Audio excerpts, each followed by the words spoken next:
You still down in Tampa? Yeah. You like Tampa? Yeah, I like Tampa. I think I'm gonna be there for maybe for the rest of my life. I don't know. We'll see. Maybe at least for the foreseeable future. Yeah. It's cool. I haven't visited Tampa yet. I visited Fort Lauderdale and Miami and stuff like that. I just haven't gotten to experience the other areas, but I heard Tampa's... Travel wise, it's not like a destination spot, but it's a nice city to live in for sure.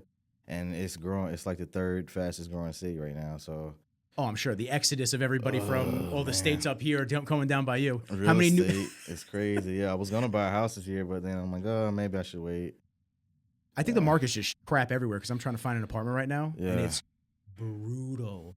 The mayor put us in like not a state of emergency, but like some type of weird thing. Like we're in a housing crisis. That's what they call it, a housing crisis right now for like locals in Tampa. So.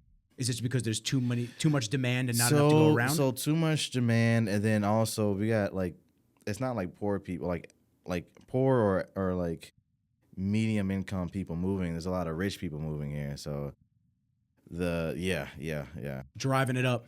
Mm-hmm. That's what happened in Miami too. I mean, listen, there's a lot of wealthy people in Miami to begin with, but a lot of the hedge fund guys from New York, everybody started coming down and buying up a lot of the real estate, and it just driving the prices up. Yeah. It's insane. I mean, just right now in New York for a 1-bedroom, you're looking at probably anywhere from, for a solid spot, probably $2,500 to $3,000 a month. That's just, see, that's $3,000 is a nice spot in Tampa right now. Yeah. Is that a 1-bedroom or 2? For probably a 1-bedroom like downtown, it's probably probably around 3. Okay. Maybe 2. Let's go with 2. Yeah, you guys are rising, man. A 2 bed, 1 bath. Yeah. I live on the outskirts and I pay about $1,800 for a 2 bed, 2 bath. It's awesome. Yeah. I wish, man. It's lovely. I wish. So hopefully, I'll tell a couple of my New Yorkers. I'll tell them, sit tight. My man's got to keep his place at that good price point. Yeah. Well, yo, listen, Terrence, thank you so much for coming down. For real. You're the Appreciate man. I'm always excited when I get to see you on stage, take some photos of you, and just hear about you crushing it, because I think you're one of the, I'm not going to say few because there's definitely a good amount, but I think you're one of the limited amount of guys that is humble, has an amazing physique, and just has a great presence about you in general. I mean, you're a really good dude. Appreciate it. Your posing is unbelievable. Your physique is fantastic. And I think it's the corny thing to say, but I feel like you're a great ambassador for the sport. I appreciate that, man. Yeah. I mean, Classic Physique, I was there at the beginning, so it's been a very interesting journey for sure. And I don't know if I guess maybe you're never really ready to be put in like a leadership position, but I always say that when I got into bodybuilding, there was like no one to help me or show me the way or teach me anything. So I definitely don't want new guys to kind of experience that, Yeah, you just want it to be more organic and I guess a more fulfilling role from the beginning all the way through. Is that what you're saying? Yeah, I want people to have a little bit more direction, a little bit more help in the beginning, and not feel so lost on how to navigate the business of being a pro, I guess, It's funny that you say the business, because it definitely changes, I think, from that. Not even a little bit, just drastically. It changes a lot from that beginner, national level to the amateur to national to pro level. And there's a lot of business decisions that come with that at the other side, because I was reading about you a little bit about your military background and competing or bodybuilding while you were in the military and balancing that lifestyle, but doing what you're doing now with all the shows or all the appearances that you have to make and filming content and running around. It becomes its own full-time job, whether you kind of want it to or not, to stay relevant and keep the fans updated and just keep the content coming. You have to really get fully embossed in it. Yeah. It's been a learning process for sure, honestly, man. And it really is like, it's a business, and understanding how to navigate all this stuff is very difficult. I think one of the biggest things a lot of the guys don't really realize in the beginning is that it is a business at this point. It's not just a hobby anymore, and they have to start making decisions based on that fact. I think you've had Andre Ferguson on here a few times, and he was definitely one of the guys. When I heard him talk, he was talking about something like, I want to say he might have said like his you have to view your Instagram page as like your business front, and I was like, oh, that's a really good idea. And when you run a business, you have a store, you have to think about what you want in your shop, what fits your shop, what doesn't fit, the brand and things like that, So I think that's a huge thing that people don't think about when they get started with all this stuff. Oh, well, they think you just lift weights all day. That's what they think. They think you're lifting weights all day. And listen, that's not everybody. I wish. That's not everybody. Yeah. It'd be nice if it was, right? Everything was just taken care of for you and you didn't have to worry about much. It's crazy, man. Like there's benefits and negative things about everything. Back in the day, as a bodybuilder, you didn't have to worry about much of anything. You just showed up for that photo shoot with Weeder every now and again or muscular development. You did your couple shows a year and you got paid 6 figures just to do that.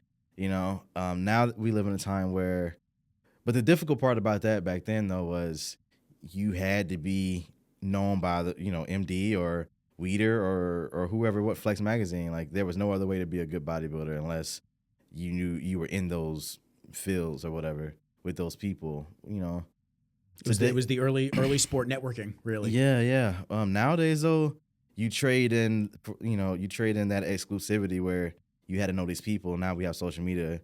We can build our own brands, do our own things, but then we also have to take on all the responsibility that MD had and Weeder had of like learning how to market ourselves, learning how to take photos and learning how to speak in front of people and all these different things. So, you trade one thing for the next and it is what it is. The hat collection has grown. Wearing many hats. Oh, yeah. So being a professional bodybuilder, being a successful professional bodybuilder, let me put that in there. Because I was going to say, because there's 2 different categories right there. So when the 2 come together, it's kind of hard sometimes. For sure. You have to learn how to network. You have to learn how to, like I said, market yourself. I had to learn how to, use a camera properly.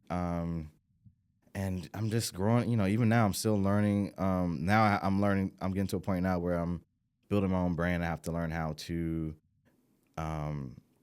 do interviews with people and vet them if they're a good person for my business or if they're not, so there's always more and more and more you got to learn.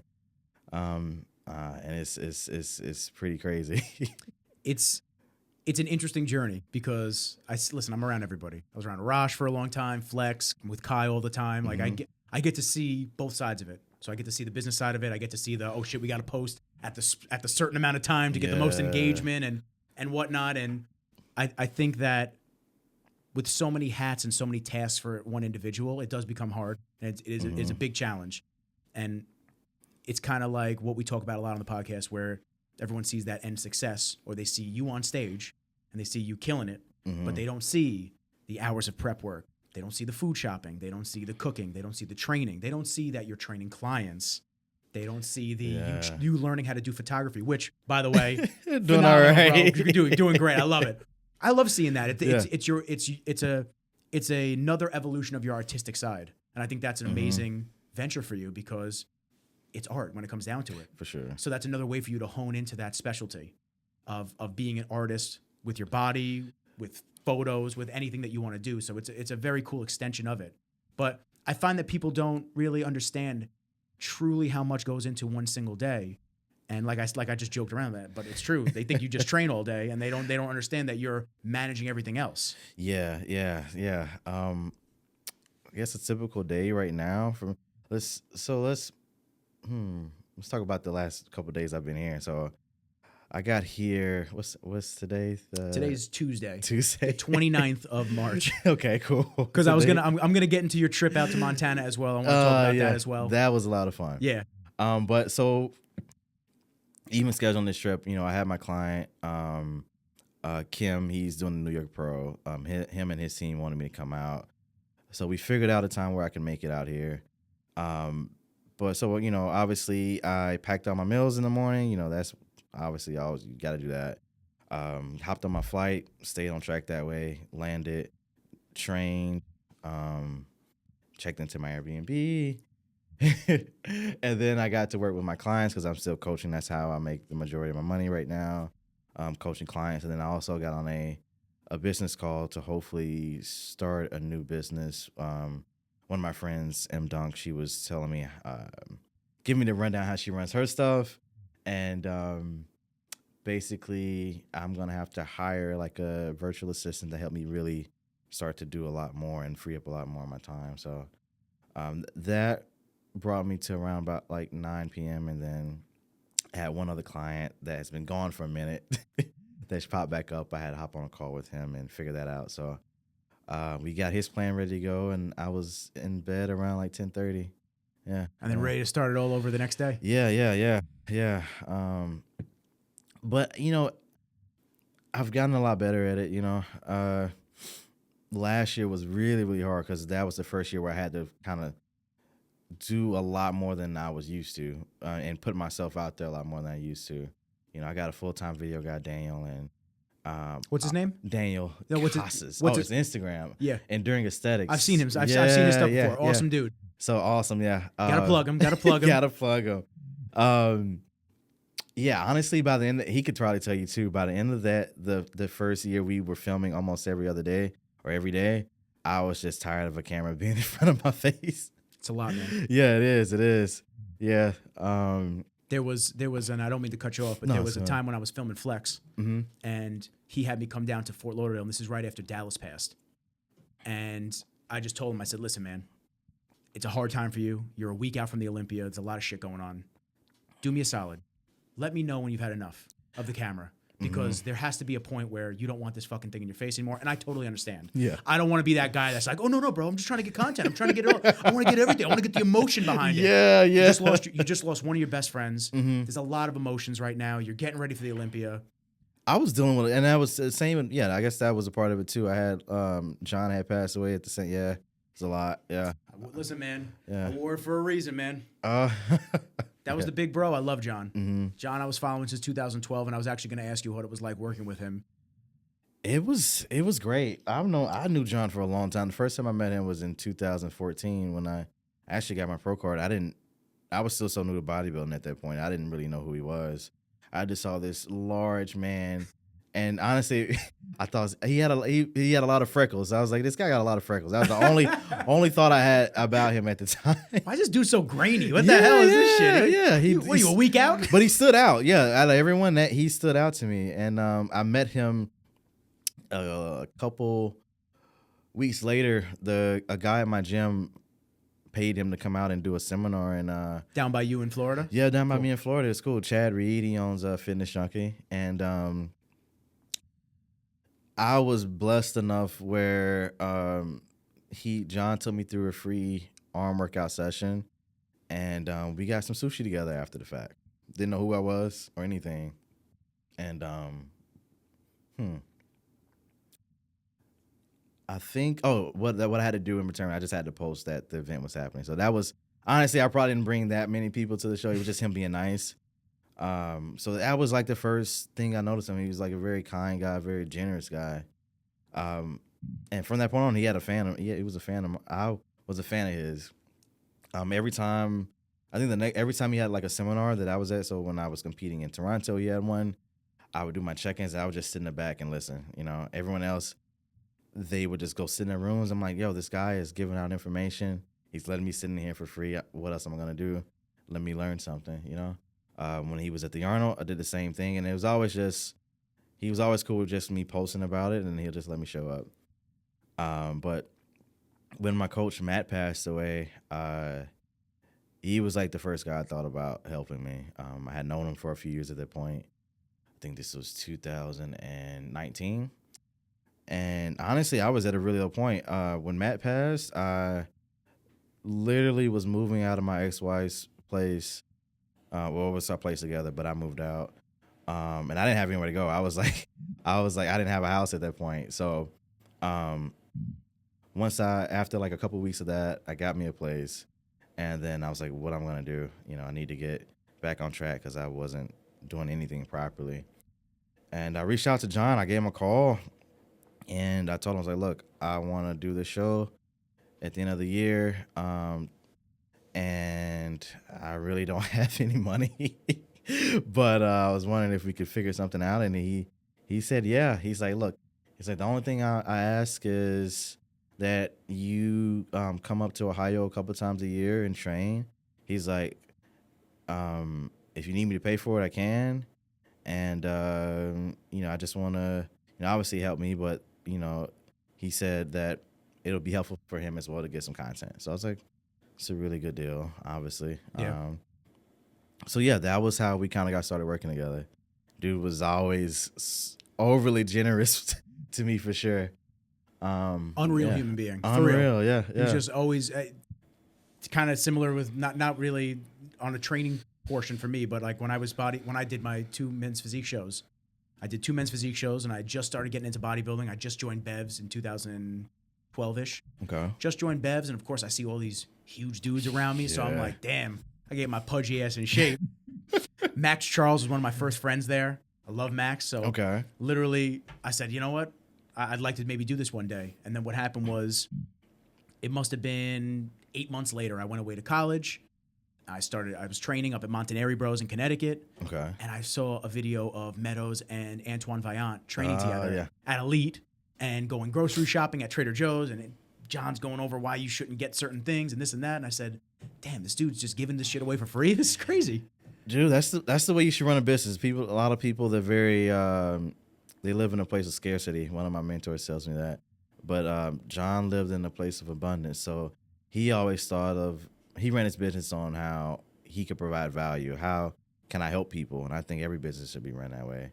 And the funny thing is, when you run your business that way, even though you're giving away a lot of stuff, you make a lot more in return. Like John was making more than 95% of pro bodybuilders out there. Facts. Yeah. I mean, he had the coaching, he had Granite, he had Mountain Dog, MountainDogDiet.com. Yeah. He had his programs, which are structured beautifully. Yeah. And anybody that tells me, oh, I got this workout plan from so-and-so, I literally have probably 10 of John's programs. Mm-hmm. I go, I said, let me see the program. And I show him, I go, this is what a program should look like. And that's why they cost so much. Yeah. People always wondered, like, oh, yeah. I mean, he put a lot of effort into him for sure.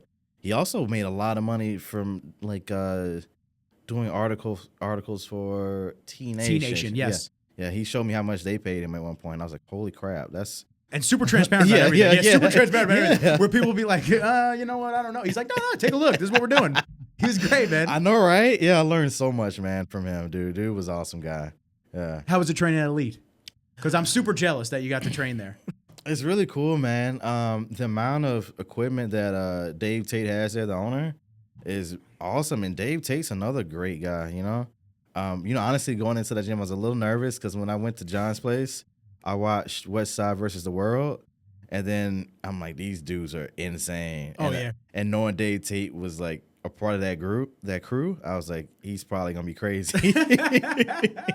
But he was chill. He's honestly just as helpful and just as nice as John was. Just a no bullshit guy, just straight to the point, super awesome. That's why it was cool to see people in their circles. You know what I'm saying? Yeah. Like, has the circle reflect you? And you see dudes like that, and they're great. I became very close with Juji Mufu lately. Okay. So like Juji and I talk all the time since with Rain and stuff like that. Oh, okay. And Juji is another class act guy that I love being around. But it's again that circle, all those dudes that used to hang out together, train together, bounce ideas off one another, whether that's business or training or how to do this. And I'm trying to get ready for this show. How can I do that? They were all, like you're saying, in abundance, just super helpful and in each other's corners, which you don't see a lot, especially in this industry. It's a selfish industry, man. Everyone always thinks is if I help this guy out, how is it gonna hurt me? I don't think that's the way you should live your life, man. Honestly, as you can see, all these guys you mentioned are doing really, really well. Yeah. Yeah, they're all doing their own thing, but in some ways they all intersect with each other. So it's just nice to see good people get good things in return. For sure. Especially when they're giving out information or whatever they're doing to help out the community. And for sure, man. Because it's a small community and a big community at the same time. I think people don't realize how small it actually can be, and word travels fast on how people act and morality and stuff like that. It really does. Yeah. Yeah, it is. Yeah, it is really strange how small this industry is. Yeah. Yeah. So now let me ask you. I know you touched on it a little bit in the other articles and other podcasts that you may have done, but I like to start kind of fresh slate. How did you get into bodybuilding and fitness? Because I know I read a little bit about it, but I think just you refreshing everybody, jogging memories, and new Okay. listeners.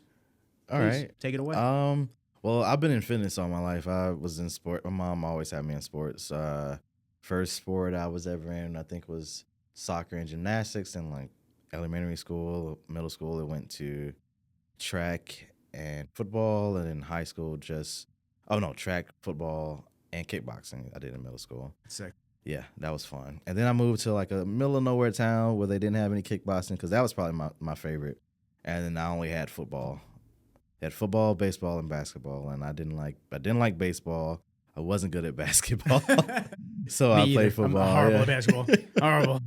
People always like, "Yo, you want to play pickup game?" Nah, man. I'll embarrass you. Don't bring me. No, Don't bring me. I don't even want to embarrass. Yeah. So at 17, I joined the military, and I went into TAC P, which is like a section of Special Forces in the Air Force. Honestly, I didn't realize how difficult it was going to be. It was probably the hardest thing I've ever done. And I ended up not making it. I had a month left and just didn't make it. And when I washed out, I started hitting the gym, and I was only 125, 130 pounds then. And I was like, I'm going to come back, get bigger, and try this again, because that was a huge issue. There was this rucksack, the ruck marches, and the backpacks we wore were like 80 pounds. And if I'm 125 pounds, that's like more than 70 to half. 80% of your weight, man. So I was like, we need to fix this. And I started lifting. I gained about 20 pounds in 6 months. And I started someone told me to look into bodybuilding, and I went to the store, picked up this magazine, and Dexter Jackson was on the cover.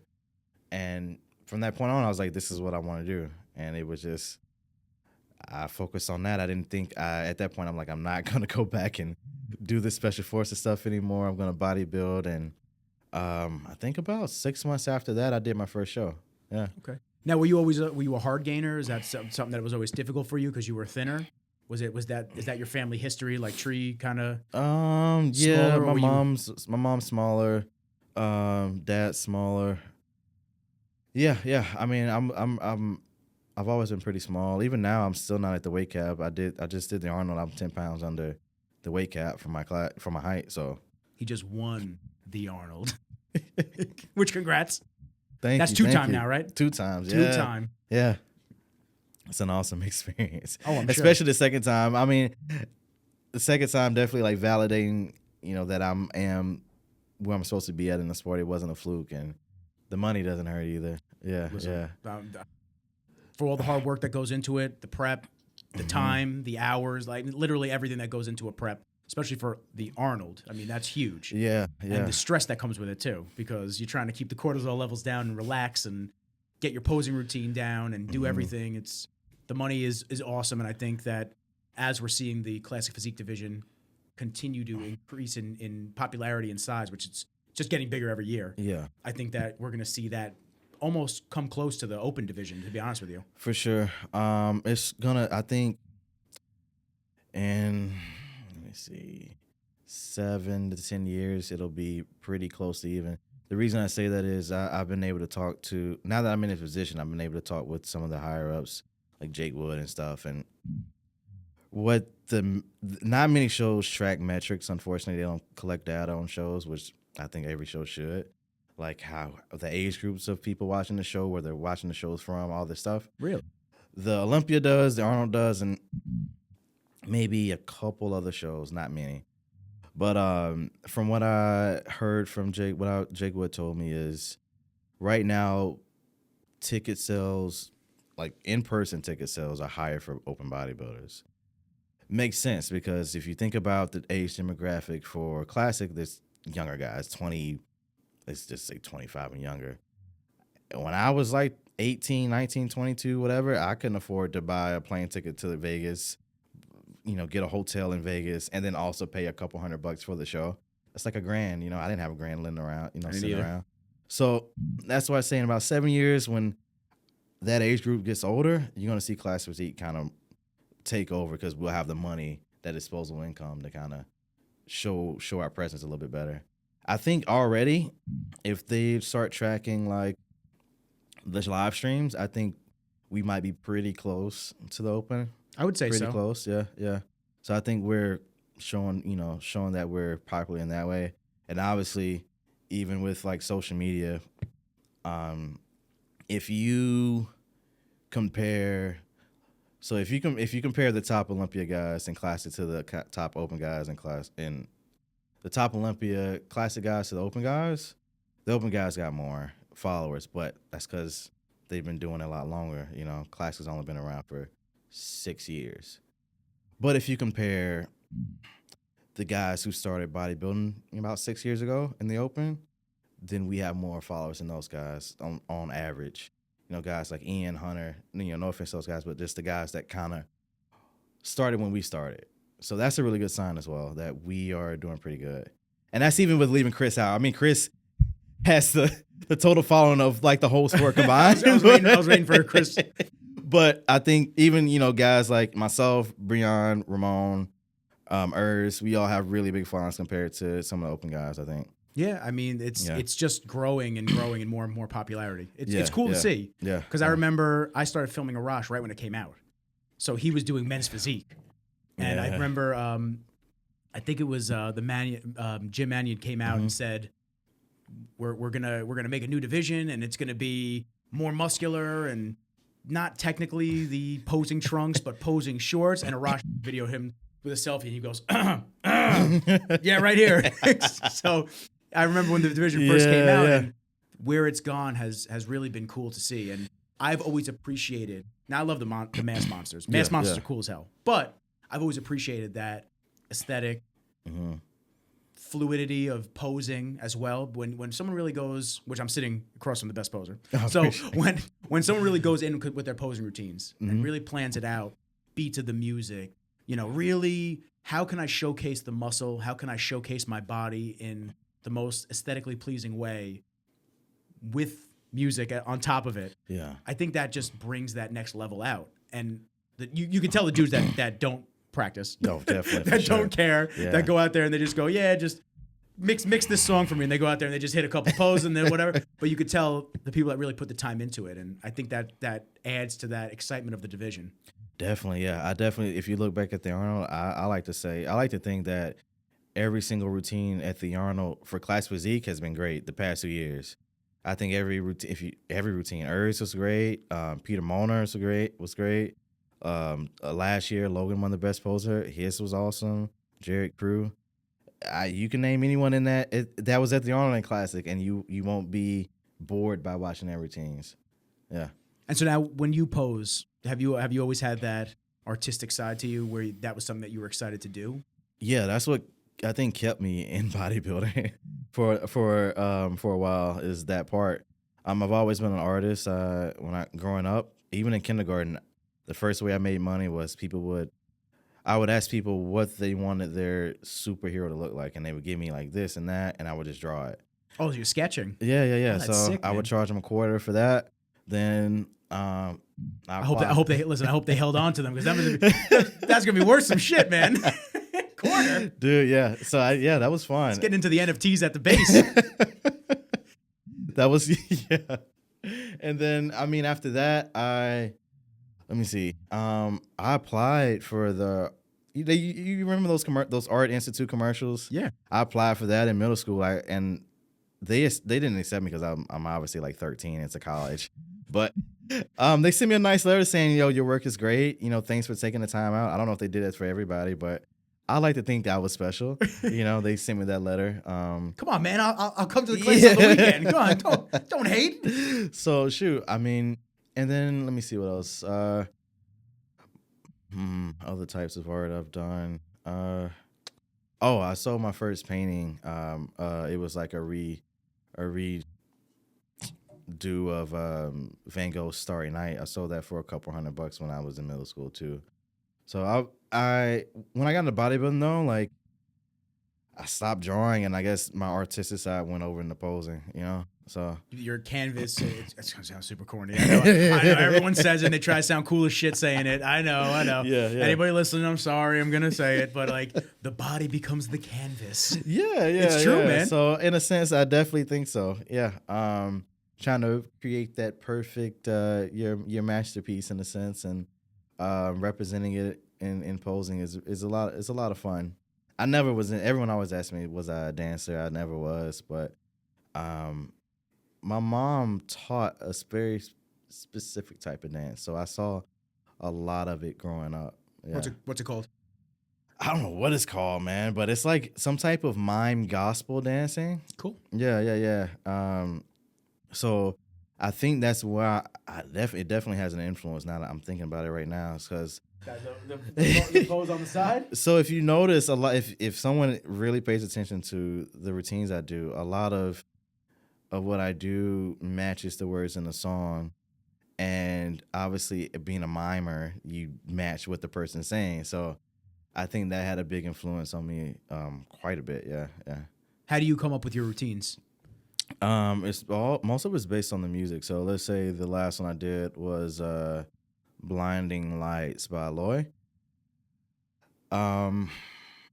So obviously the first thing you do is you find a song that evokes some type of emotion from you.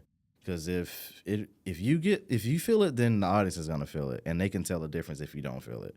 You know.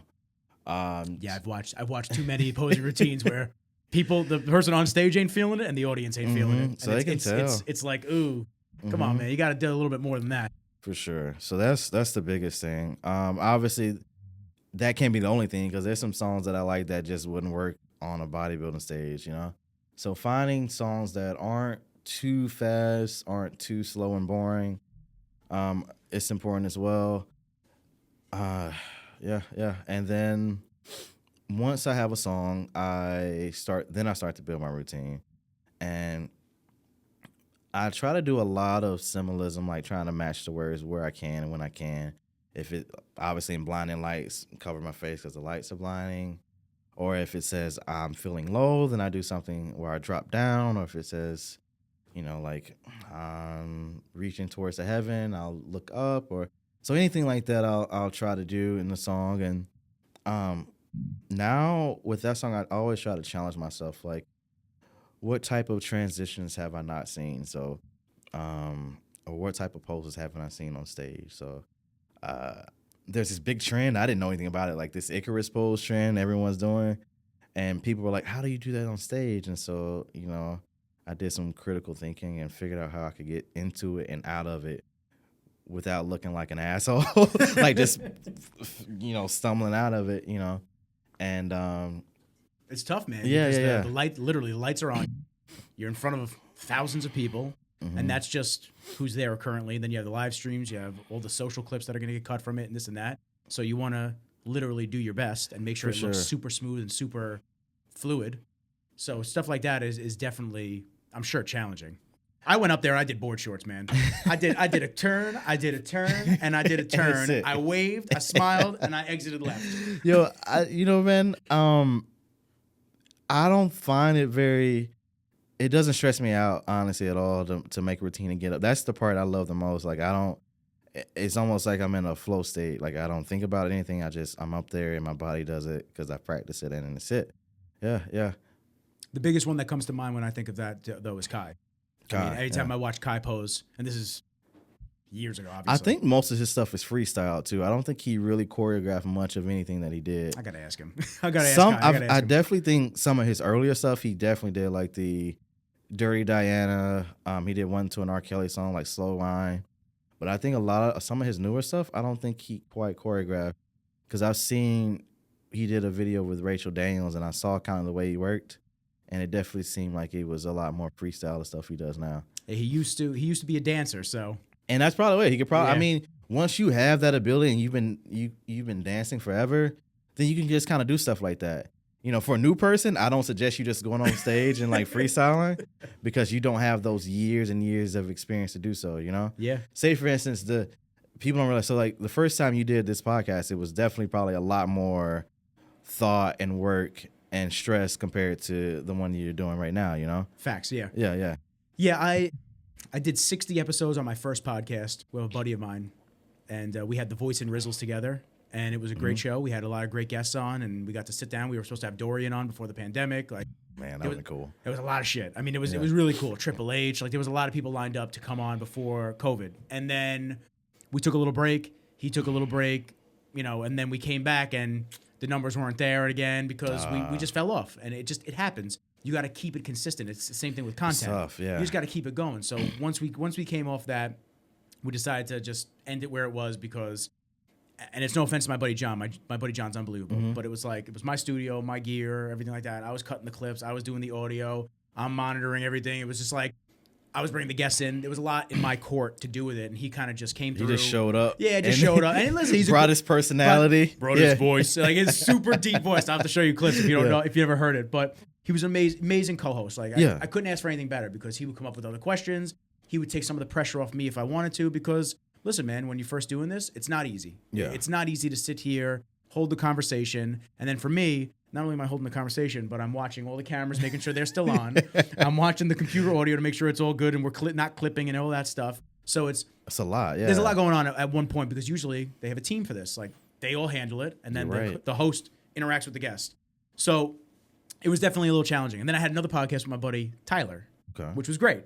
But after 11 episodes, he kind of fizzled out. He didn't want to do it anymore. So that was kind of it. So I sat here and I was like, I don't think I'm going to do another podcast. And then my buddy Jamal, who's on a lot, he's the Gorilla MMA Tech on Instagram, but now he's Mr. Intensity. Yeah, this is his company. Jamal's like family. He's my big bro. He works a lot with fighters in the UFC and MMA and boxing, and he does strength conditioning for them.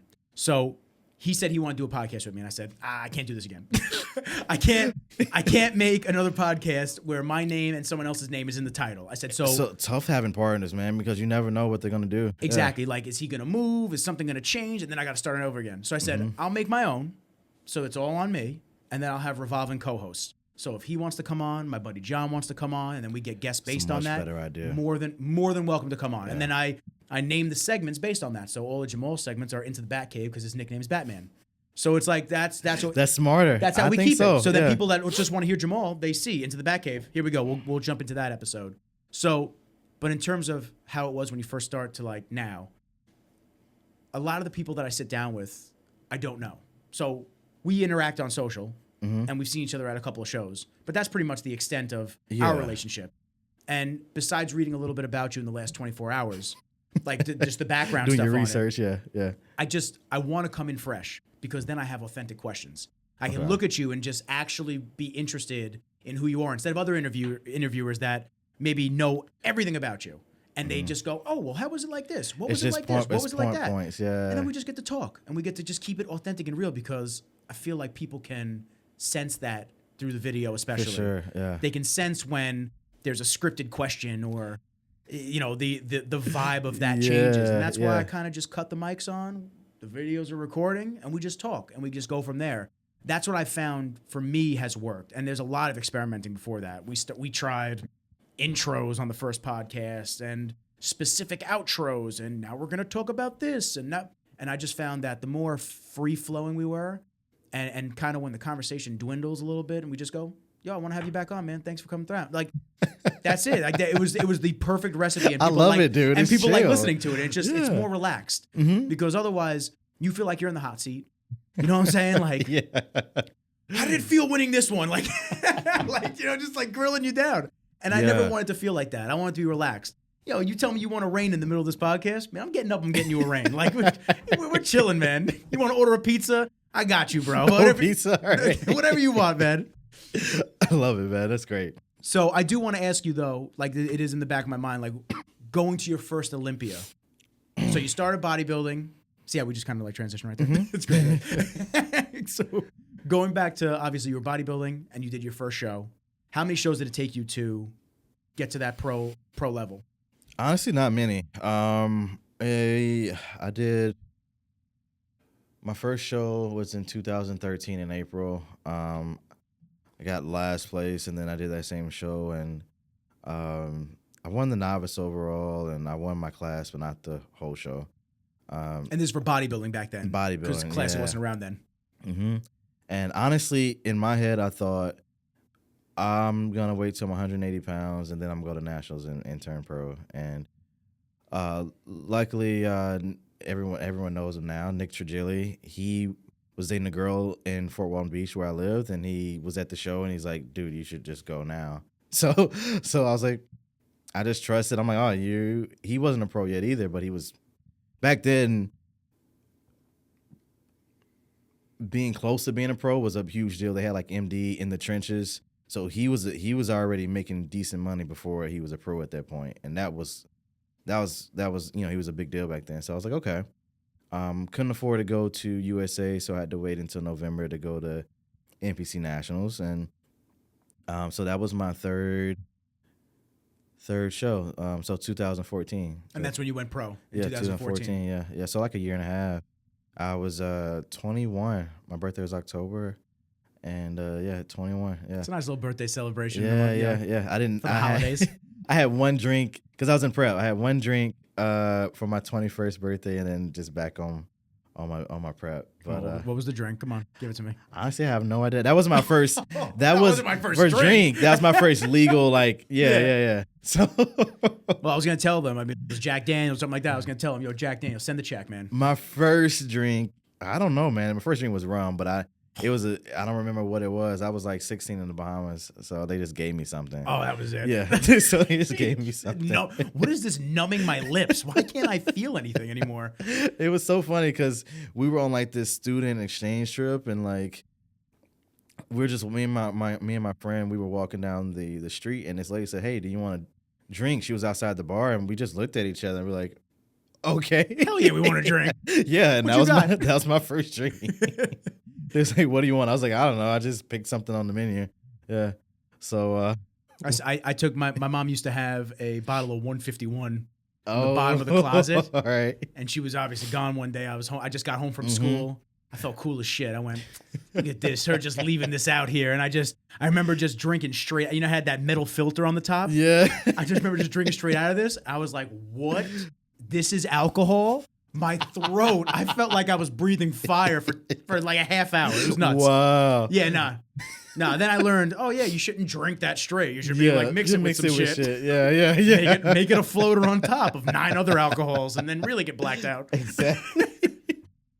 So, I was talking about prep. Yeah. Yeah, it happens. It happens often. We derail all the time. It's okay.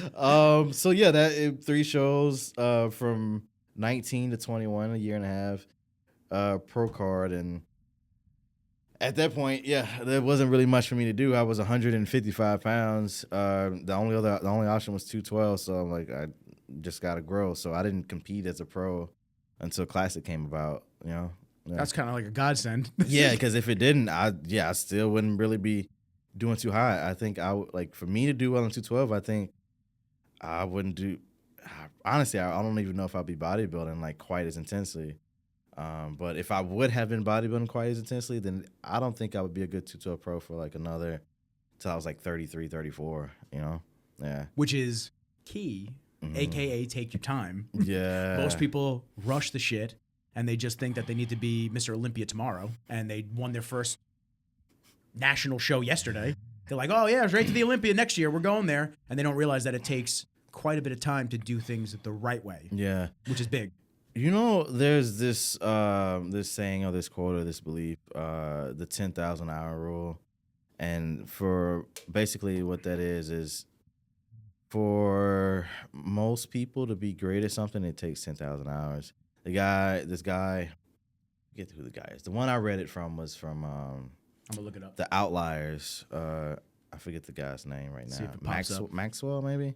But Outliers is the name of the book I got the info from, and he looked up guys like Bill Gates, not Rolling Stones, but the Beatles, and all these other great people, and it took him around 10 years. So 10,000 hours, if you're doing it for a couple hours a day, you know, it's typically around 10 years.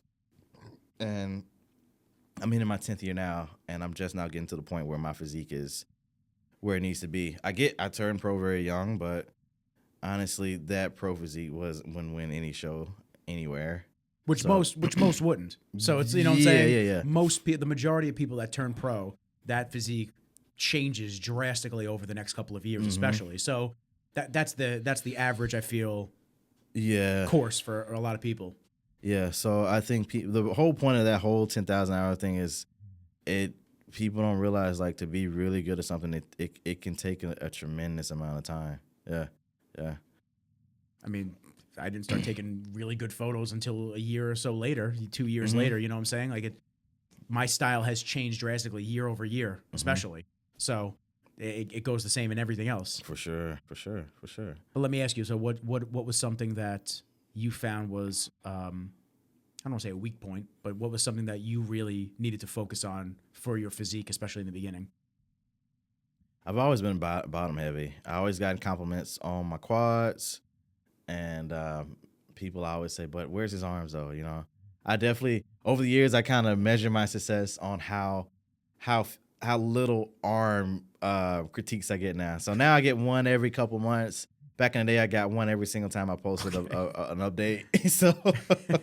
So that's been the biggest thing for me, is bringing up my upper body, specifically the arms. Yeah.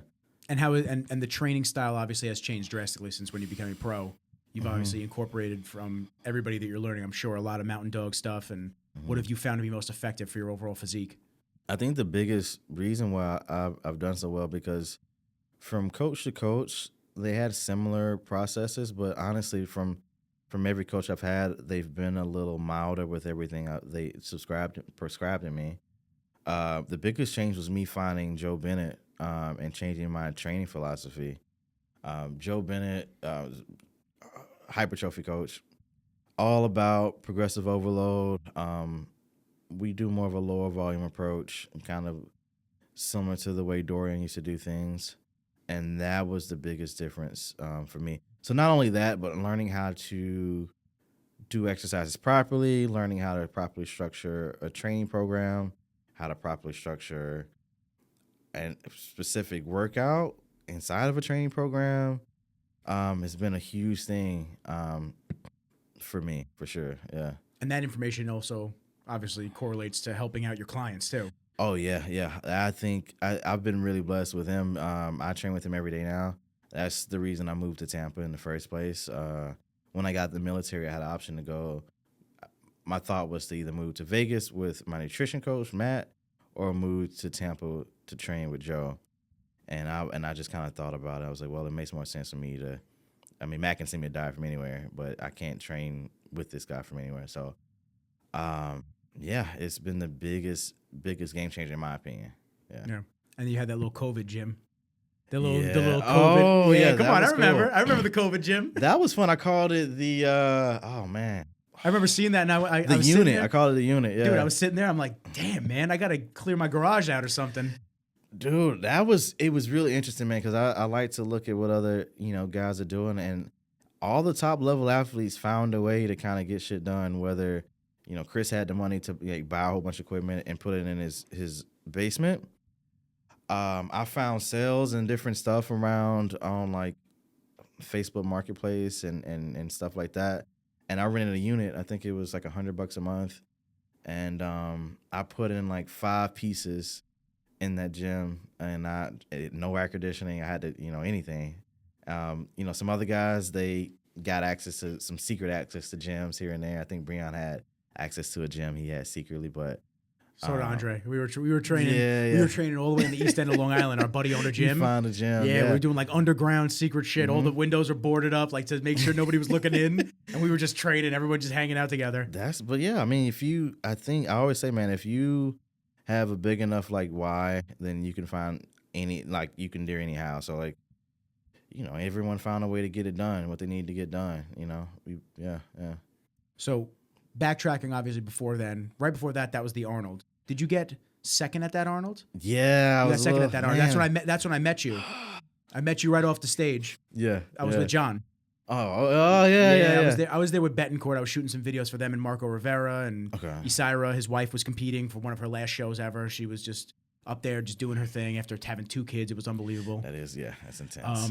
but I do remember that you got second at that It's Arnold's. close. Yeah, Alex beat me. Yeah. Yeah, physique was unbelievable. And can you kind of give me an idea of what kind of goes through your mind? Because obviously your physique is unbelievable, and when the average person sees you, they go, I mean, these guys are so razor sharp, close to each other. I mean, you're picking hairs. I mean, who really beat out who?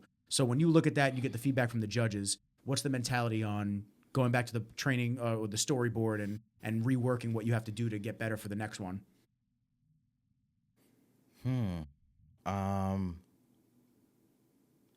So basically, I think to be a good bodybuilder, you have to have some awareness on what your strengths and weaknesses are.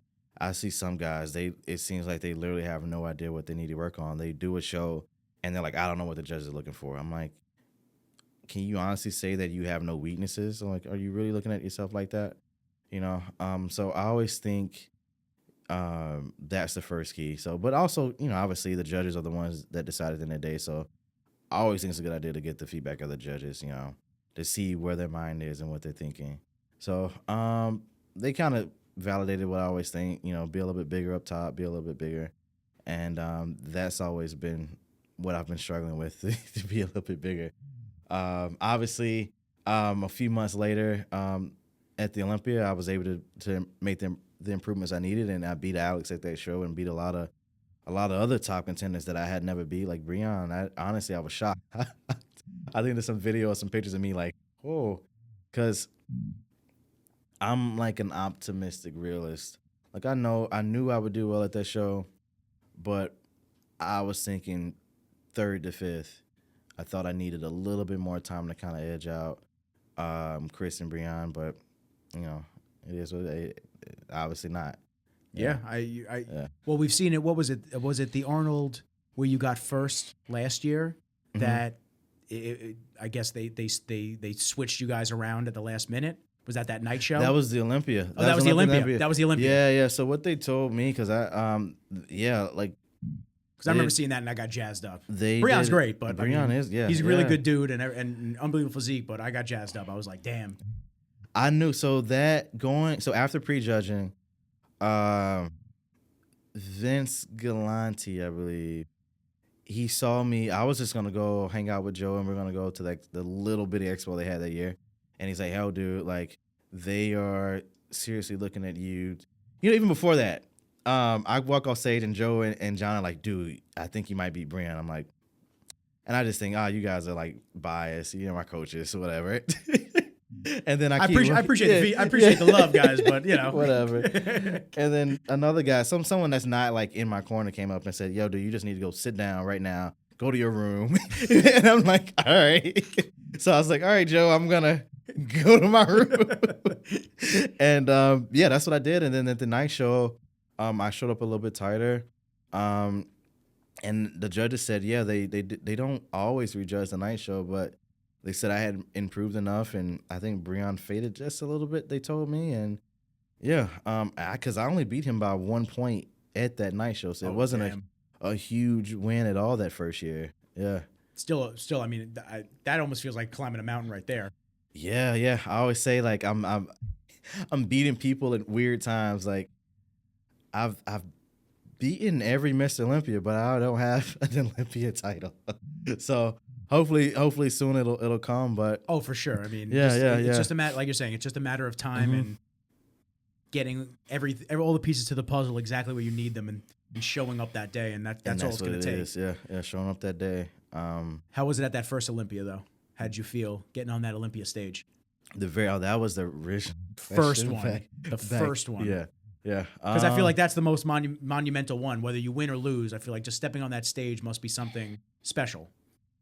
Honestly, at that one, it was really cool. So, be very, very, very honest, you know, because a lot of people go up in here and just, I don't know what the word is, not sensationalize it, but like over glorify it. But honestly, it was an amazing experience.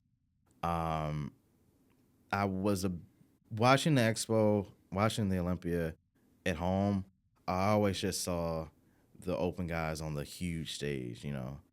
But we weren't on that stage. We were at the expo.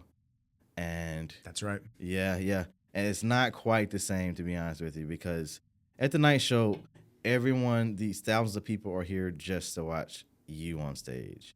At the expo, you definitely have a large crowd, but then You got all the people that just want free shit. running around. It's a lot of background noise, people just talking and doing random stuff. So it's a little weird. And our show was over really quick. We hopped on stage for prejudging, and then an hour later, we were back on stage for finals, which is also, I kind of liked it, but then it's definitely not quite as prestigious. And then they didn't. You would think that they would have. I felt like that was history. The first time they had this division, you would think they would have like recorded it or made a bigger deal out of it. But there's very little footage of that first Olympia, you know. So I was a little let down on that. Which I can understand. But no, just me being there was really cool because, you know, earlier that year I didn't know there was no classic. I was still this guy like, man, I got this long journey to be in 212, and then when I did my first classic show, I had no idea. I'm like, oh man, these dudes are taller than me, they're bigger than me. How am I gonna do? Is this the right division for me? And I do well in it. I got third my first show. Breon won it, and Durham Charles took second. And if you guys don't know, he's a legend in bodybuilding, you know. And just to kind of find my place in the sport was really, really cool, you know. That was kind of like that first real, like pulling the Excalibur sword out of the rock. Yeah, like this is what I'm supposed to be doing. This is my place. Yeah, yeah. And obviously, the second Olympia was a lot better for multiple reasons. Second Olympia, yeah, a lot better, a little bit more prestigious. That we got a little bit more.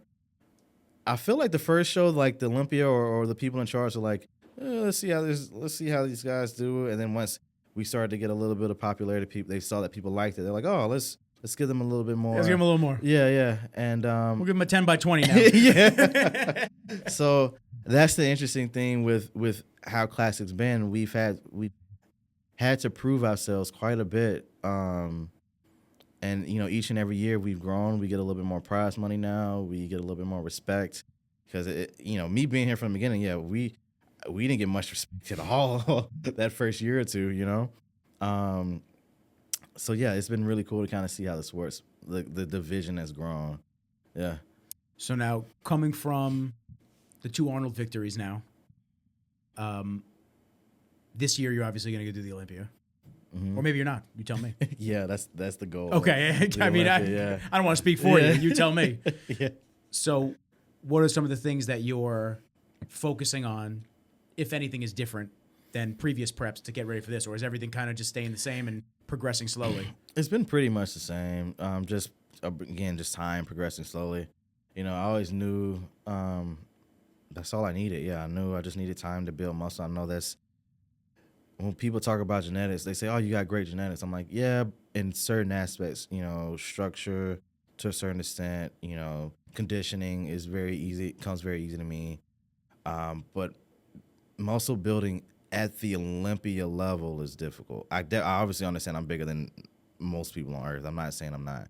But no, but muscle building, that 1% that you're going against. Yeah, yeah. I mean, look at guys like Keon. This dude was in Classic, and then a year later, he put on like 20 pounds to do.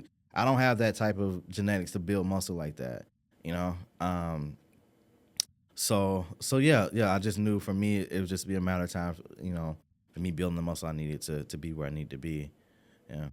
But it's also cool to see you be able to do stuff on the business side, personal side as well. Like we were talking about kind of earlier, building your personal brand and expanding on that. And are you with any companies right now? Yeah. With Still Supplements, Flag Nor Fail. That's right. I love it. So before we get into Flag Nor Fail, because I do want to talk to you about that, Still Supplements. Shouts to it's Paul, who shot that first video for you. He's got a really good one coming up at the end of the week. He's a very talented dude, man. He was a huge reason why I came on board. I mean, me being a creative person and seeing, honestly, dude, I have been looking for years to find a video guy that can do what he did. And once I found him, I was like, this is where I need to be. Yeah. Mm-hmm. No, he was that first video of you posing with all the lights around you and everything like that. Fire. I remember seeing that years ago, and I said, damn, that's heat, man. Yeah, man. So It's been amazing, man, working with him. And I think what helps with him too, one, he's obviously amazing at what he does, but him actually competing, it probably also helps quite a bit understanding. Because sometimes what I like about him is I've worked with other video guys and I'll do some shots and I get no feedback but from him, he's like, you need to hit that again, your stomach was out, or you need to hit this again because you weren't flexing this properly, you know.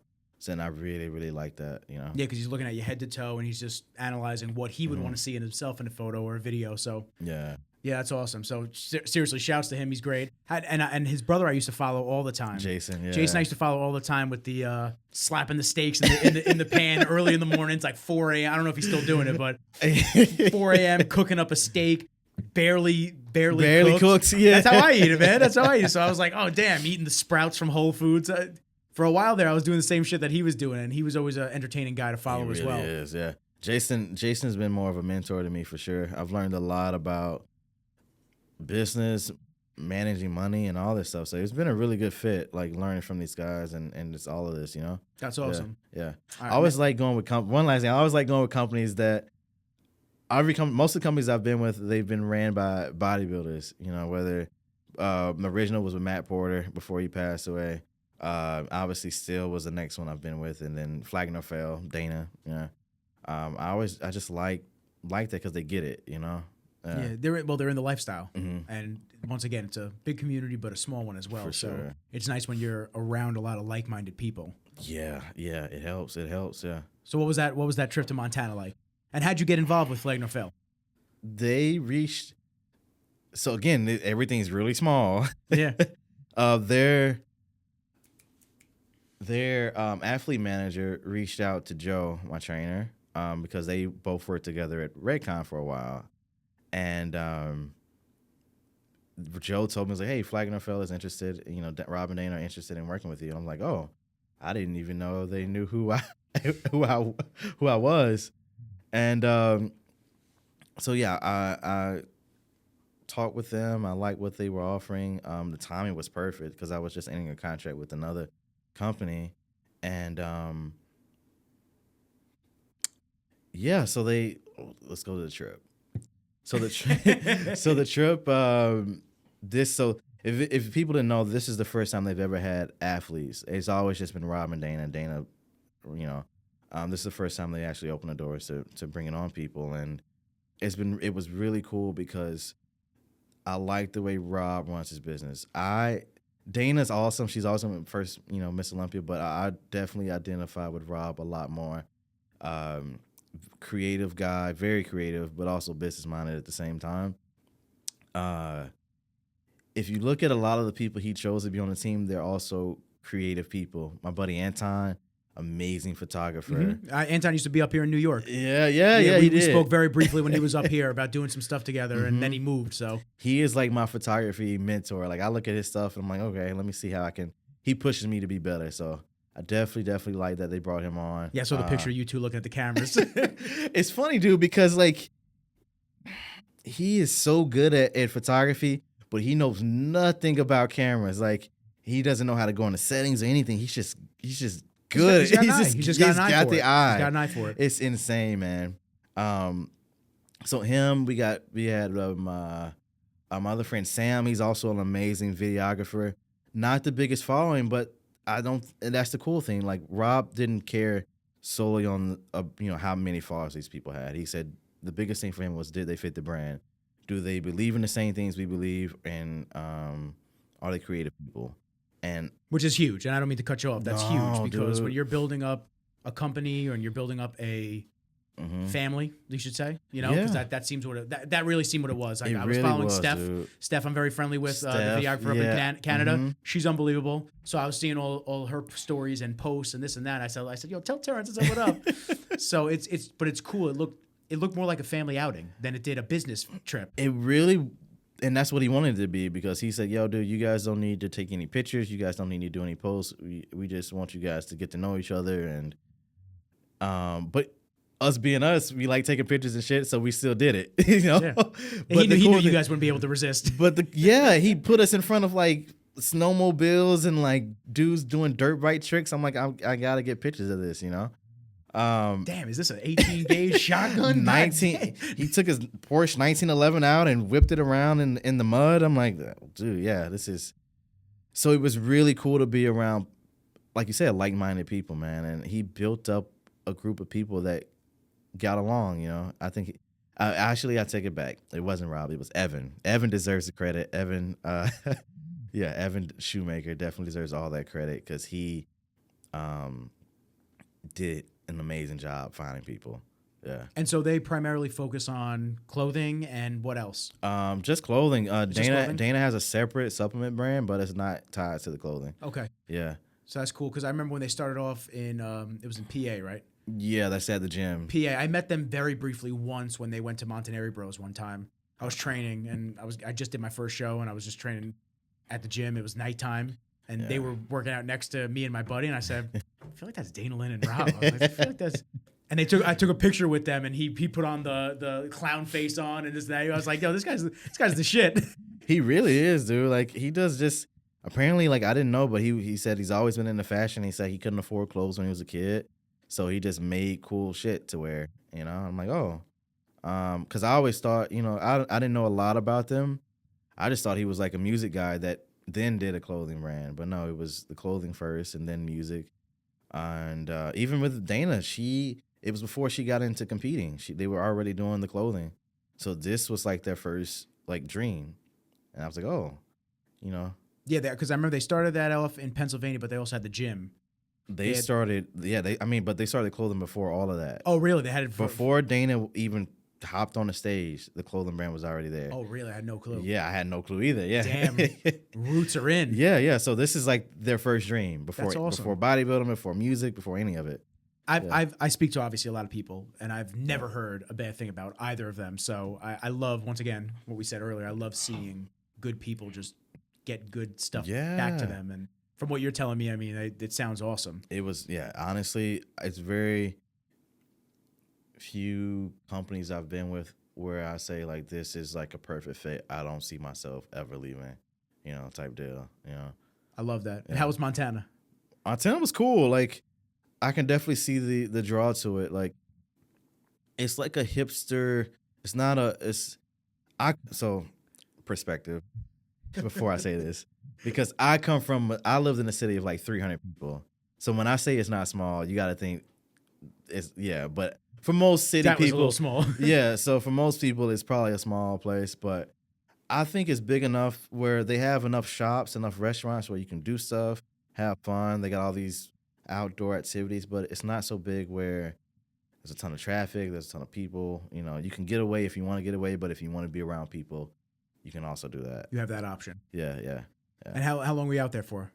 Like 4 days, I think. 4 days. Cool. Yeah. Yeah, and I saw would you guys go to a rodeo? Rodeo. Dana, that's what Dana wants to do next. She wants to be in a rodeo. Oh, really? Yeah. Oh, that's fucking awesome. That's cool shit. So, yeah, she's buying a horse. They said she's going to be buying a horse soon and start rodeo training, I guess. Yeah. Horses scare the shit out of me. They scare the shit. I horseback rode in Hawaii, man. Yeah. 2016. I went to a trip to Hawaii alone by myself. Yeah. And I went on a tour. And it was either you could do the ATV tour or the horseback riding tour. I would do the ATV tour, 100%. Fucked up. I should have done the ATV tour. I thought, you know what? I'm in Hawaii by myself. I said it's a trip of experiences. Okay. I said, let me go horseback riding. That's actually really cool, man. And not a lot of people have like the I don't know what the word, the confidence in themselves to go on a trip by themselves. I think that's the only child in me. Oh, it's the only okay, child. okay. I've always had to entertain myself. Yeah. So my mom's a single mom since I was 2. She worked her ass off constantly. So like I was at her office, I'd have to keep myself busy. When I was doing things, I always had to be productive with myself. So some people can't even go to the movies by themselves or eat a meal by themselves. Like they can't go to a breakfast or dinner or anything. So you to take a trip to another to an island is pretty cool. Yeah, how many people are just like, yo, I can't. So how it came about was I was supposed to visit a kid that I knew down there. Mm-hmm. Last minute, like 4 days before my trip, he says, yeah, I got evicted from my apartment with my girlfriend and I'm moving in with her dad on a different island in Hawaii. So my response to him was, where am I supposed to stay? Like I could have went to DR. And Hawaii's expensive. For a quarter of the price. I could have went to a DR, been drunk on a beach, just laying there getting the sickest maple tan ever. I'm like, and now I was like, what do you want me to do with this, man? I spent $1,200 on a flight. It's just, that's what I was like, oh shit. Yeah. So he's like, maybe I can get you a flight to Maui, which is the island that he was moving to. Maybe we get you a flight over to Maui and find you an Airbnb. I said, no, you're not understanding me. The trip was supposed to be me staying with you. That was the money I was saving. That's why I came down. So he's just like, I don't know what to basically tell you. I said, I'll figure it out. So I talked to my mom. I was like, I don't know what to do, this and that. And I said, you know what? I'm going on this trip alone. I said, I'm doing this. Girl I was talking to at the time, she's like, you're really going to go by yourself? I said, okay, I'm going by myself. That was her way of saying, do you want to bring me? Well, I said, do you want to come? She's like, I can't leave work. I said, all right. I was like, I'm leaving by myself. Okay. My mom was like, yeah, Nick, let's just cancel the trip. I said, nah, overprotective Italian mother. Yeah. I said, nah, Mom. I said, I'm just going to go. Went down there. Best time of my life. You have a good time. I've been on a trip. I've been on trips by myself before, whether like when I'm guest posing and I just spend a few extra days and I just do stuff. And it's like, it's a lot of fun. It's a cool way to figure out who you are as a human being. Yeah. And just to figure things out. I mean, like you said just a couple seconds ago, not everybody is okay with being alone. Everybody always needs a stimulation. They need a TV. And I'm guilty of it too, even though you need a TV on. You need to be watching a YouTube video or something, some noise in the background. You always have to have something on. And people aren't okay when everything kind of cuts out and you're just there with your thoughts. And you just have to be able to be at peace with yourself. And a lot of people can't do that. That's important, yeah. I think a lot of people don't know who they really are because they don't spend that time, truly like listening to themselves or being alone. That's a good point. And that's super important in your own development, is being okay with you as a human being, whether you don't like the way you look or whether you don't like something about you or what you do, a habit or anything like that. That self-development feature, it doesn't always have to be, I got to lose weight right this second. I got to do that. It's like, maybe train yourself a little bit. Maybe get on some self-love and self-learning courses, meditate, do things like that. I'm not saying it's a fix for everybody that maybe has mental health issues or is looking for a quick fix right this second, but you take the time, 10,000 hours. You take the time to really develop yourself. Yeah. That's going to pay dividends in the long run. I say that all the time. I've been saying it a lot in bodybuilding lately. Like, I'm like, so there's so many bodybuilders in this sport that know very little about bodybuilding. They've never taken a course about, they never taken a nutrition course, never taken a exercise science course. They've never taken anything. But then somehow like they expect to be like these great bodybuilders at the end of the day. I'm like, you need to, like you said, invest time in yourself. And that does pay dividends. Yeah. Being a student constantly. Yeah. I mean, that's like you. You've said it multiple times. You're a student with so many different things, social media, with business, with obviously your craft, which is bodybuilding, but your craft that's now photography as well. And being able to always accept that you don't know everything and you want to learn more. That's me, dude. I'm early in this video photography stuff. I look at stuff like Paul's stuff. I look at stuff like all the other videographers that are super talented in this industry. Does it irk you as a creative? Does it irk you sometimes? You're like, damn, man, he made a banger. You're like, yeah, but then you go, that's going to motivate me to get better and learn more and be okay with, okay, maybe they made that banger, but I'm going to get there too. And I'm going to make just as good as content, and we're going to keep pushing each other to new levels. You know what, dude? I think that is highly like slept on. I was thinking about this in the car. I was listening to this book the other day, and he was talking about rivals and stuff like that.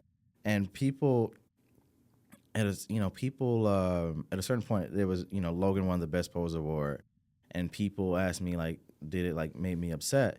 And, yeah, I felt a little, way about it, obviously, in the moment. But at the end of the day, the more great posers there are in the sport, the more it pushes me to be better. Like, if there's no one on my level, I mean, sometimes you have those people that are very, very, intrinsically driven, where they can just go and go and go no matter. But I will have to say that even though I am driven, it makes me even more driven when I have other people that are, good at what they do, Yeah, because the lion's got to stay hungry, man. Yeah. You don't want to. You're just sitting there getting all the food. You got to have a little bit of competition. Competition, yeah, is definitely really important, man. It makes everyone better. It makes everyone better, yeah. So I tell a lot of the other videographers, a lot of guys hit me up. They're like, yo, how should I price this out? How should I do this? How should I do that? And I'm just like, I want everyone to always understand, I don't look at other videographers as competition. Okay, maybe this dude bid on the same job as me and he got it, I didn't. Or maybe I got it and he didn't, whatever it might be.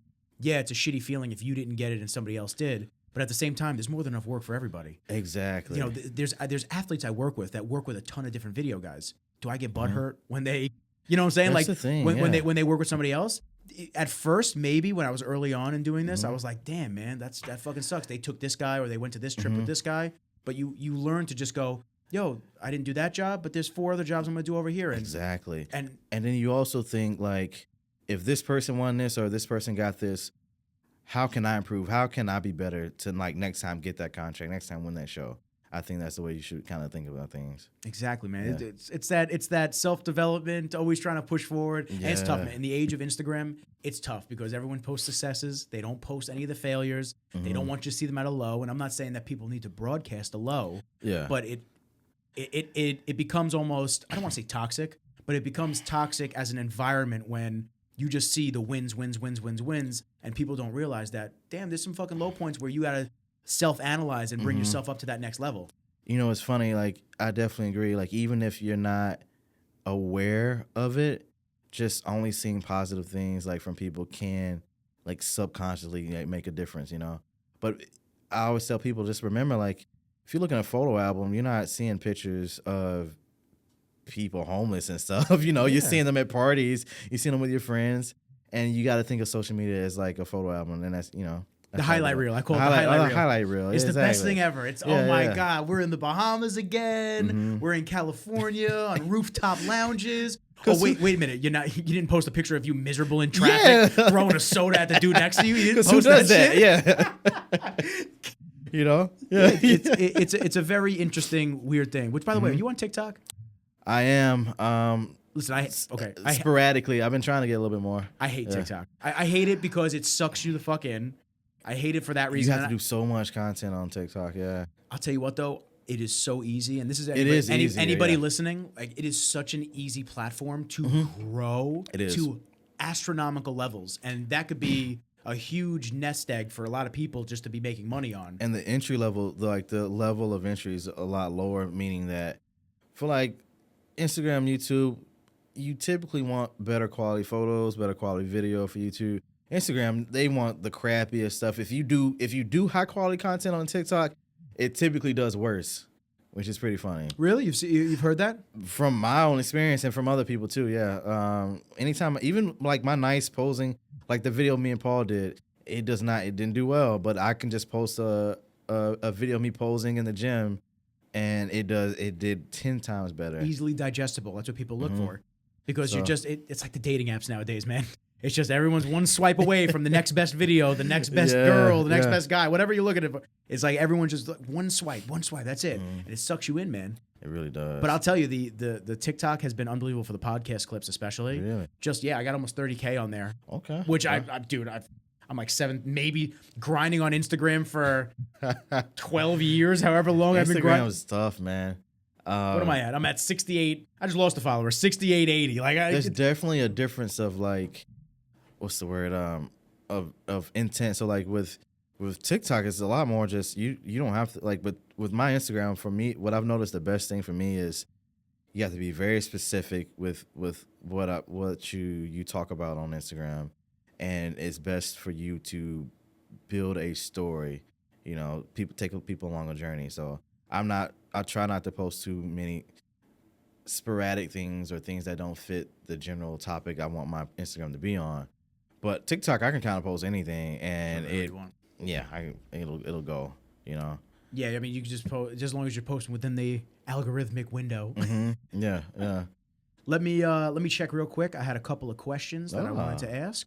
Okay, question time. Yeah, I got a couple from people that asked, and then just in general.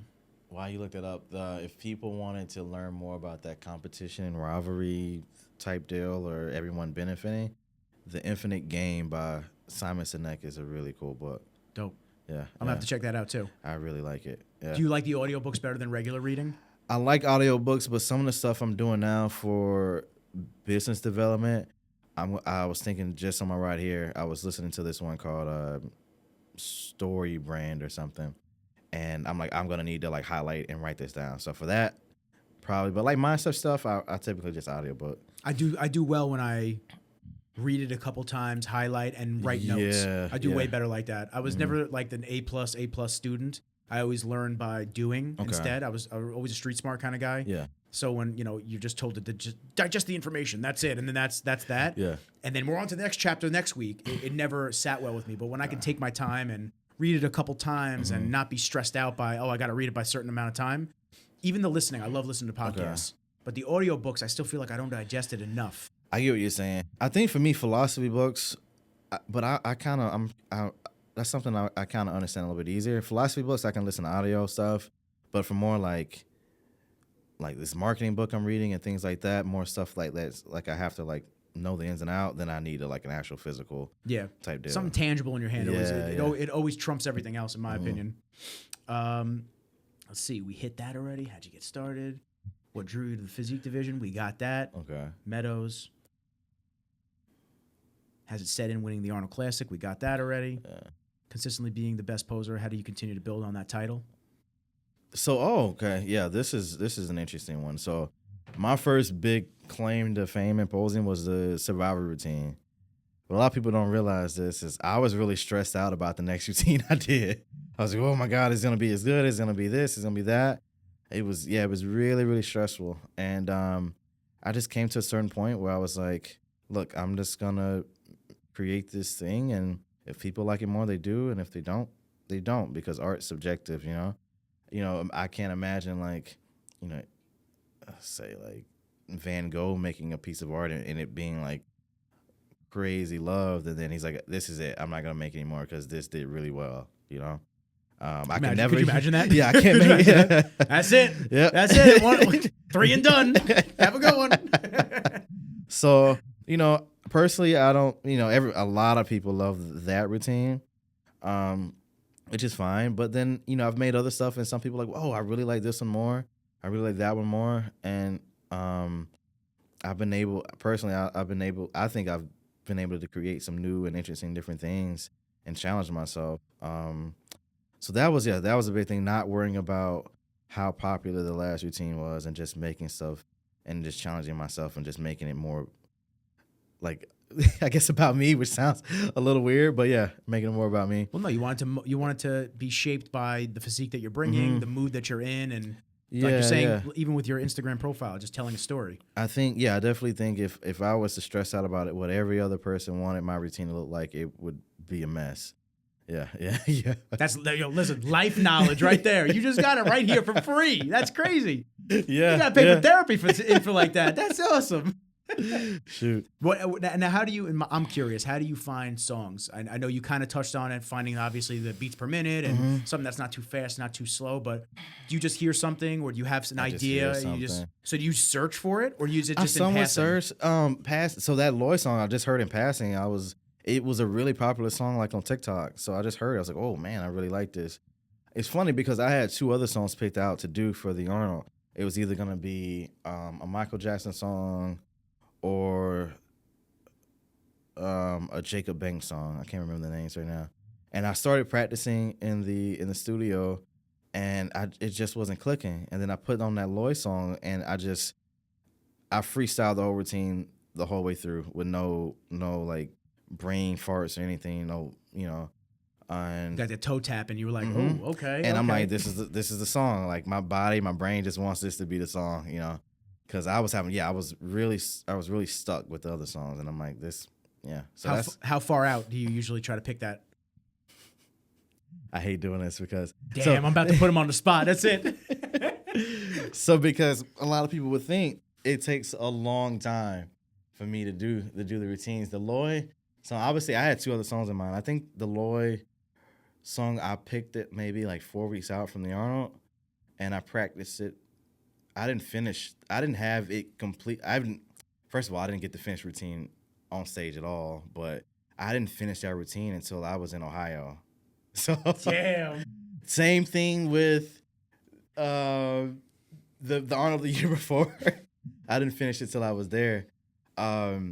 Sometimes I just need to take breaks, and the thing with me is I found now, if I start a song too early, I start to hate it, and then I can't do it anymore, and then what I noticed too with the first Survivor song I did, I think I spent maybe like 8 to 12 weeks on that one, but it was because I was a lot less experienced, so I wasn't able to do. I had to like a lot of the moves I weren't comfortable with, and I had to do them a lot more. Um, as you know, that was 2018. I've been doing this, 4 years since then, practicing. Now it comes a lot easier. I was helping my client today. We did half his routine in a minute. I mean, we did a half his routine in a day. So I've gotten a lot better because I've been, doing a lot longer. That's cool that you're probably helping the clients just kill it on the stage now too. So the biggest difference with like the ability for me to do posing was when I was doing posing coaching, for several months I was doing that full time. I wasn't even doing any type of nutrition or anything. So I was helping people do routines like 6 people a day, 5 days a week for a very long time, and that's a lot of practice in that time. And that's what got me. When I first did my first time, I would have to literally, they would give me the song, I would have to stand up, and actually I have to call them back because it would take me a while to do it. And I would call them back, and then once I went through the movements, I'll call them back and I would show them. By the end of that, I could listen to a song, picture it in my head, and then just do it right then. Even when people show me routines now, I can just process it a lot faster. I remember it, and they can show me a routine that they have planned out, and I can just do it, just redo it, and just change what I need to change. Whereas most time when people see a routine, they can't memorize it that quick. I have it. So that's why I'm able to do what I'm able to do. Now I don't suggest anyone else do this, but I can. Yeah. So that's how I can memorize a routine in a couple of days. The quickest I've ever had to do was there's a routine people can watch, the toxic routine. I was not able to practice that one until the night before because I was sick. I couldn't even get out of bed. And it was a 3-minute long routine. It's the longest routine I've ever done. And I just practiced it in my head. I practiced it. I performed it a few times. Listen, man, you've been going all day, man. Listen, I'm going to send you home with some rain. You're going to drink that. You'll be feeling like $1 million. I need it. Yes.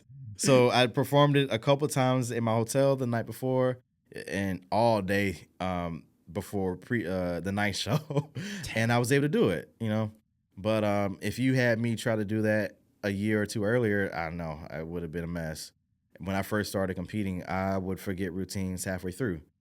And then just have to free I would freestyle. Yeah. Prestige Crystal Cup, that's on my YouTube. That first one, and then a couple other ones after that. Yeah. So just the more you practice, the better you get. Yeah. 10,000 hours. 10,000 hours. 10,000 hours. It all comes back full circle. Yeah. Let me see. At what point in your career did you see a value in what you're bringing to the community? So obviously a more of a ambassador type presence, I would assume.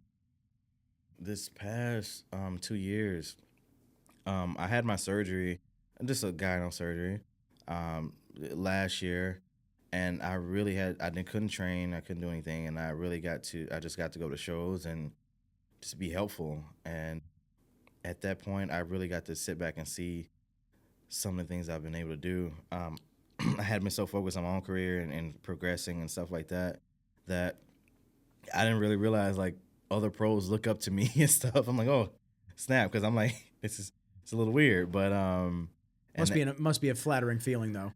It is, and it's really weird. At that point, I felt that if I couldn't compete anymore, I would be happy because I had made an impact already on the sport with posing, with things like that. This past, the past 12-ish months now, I've been really focused on actually doing a lot more, not just like, because in the past it was just, I was able to be a mentor just because my posing was really good, mindset. But now I'm trying to take a more active role. I've met with, the Mayans about seeing how I can make the sport better for the athletes. I've met with Jake Wood, the owner of the Olympia, to see how we can make the Olympia better, how we can make athletes more money and different things like that.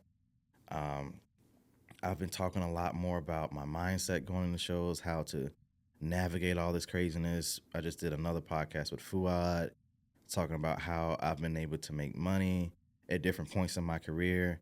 Because, you know, everyone can say, oh, just get a sponsorship, get it, you know, make a lot of money. That's years down the road for a lot of people. And the well can run dry very quickly with something like that. And that's you don't ever, yes, that's a whole other podcast we could talk about. And it's been really fulfilling. I mean, I think a lot of people have noticed a change in the way I present my content on Instagram, how I speak. And it's because I've kind of figured out why I bodybuild, you know. For a while, it was just more about me getting better, this and that. But now I'm just happy to see how much value I can provide to the industry and the people trying to make it, you know. That's awesome, man. Yeah, I love that. That's great. Listen, it's a very well spoken, awesome answer from someone who is not only a top contender but huge asset to the industry, for real. And you're just gonna keep growing. That's awesome. You're young.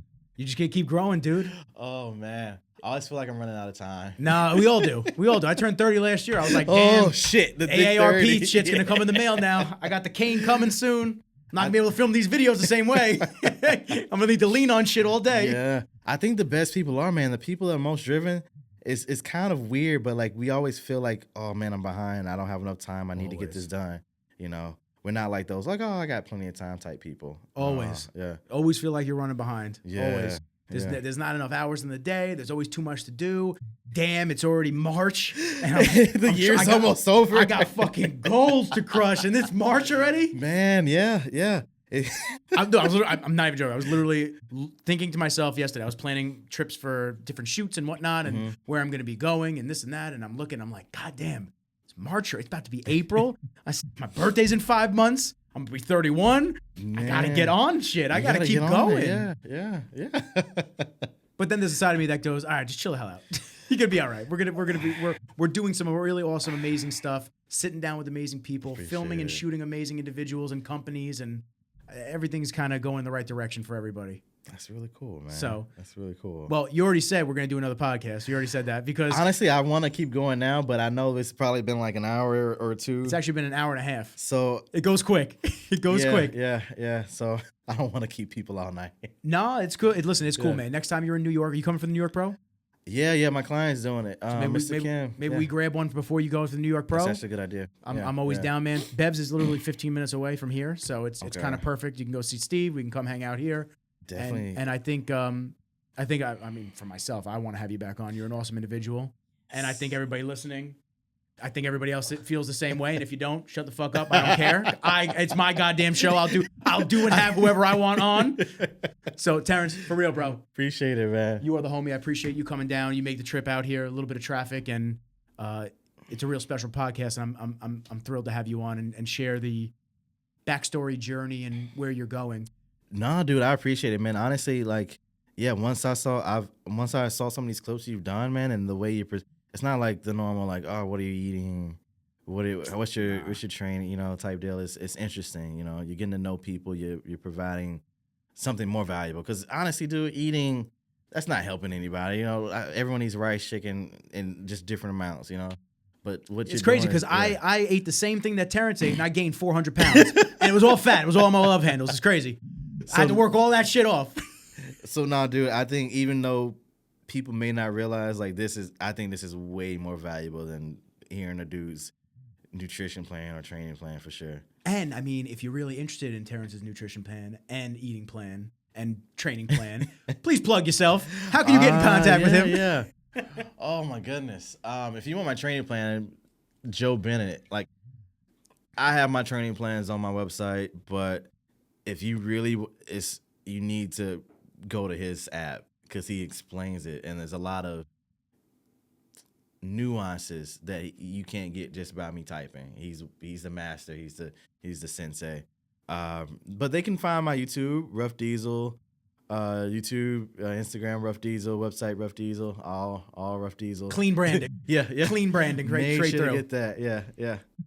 Awesome, bro. Well, listen again. Appreciate you. And everybody listen, I hope you enjoyed. This is episode 25 with Terrence Ruffin. That's my man right there. Everybody, peace. Oh, man, this is fun.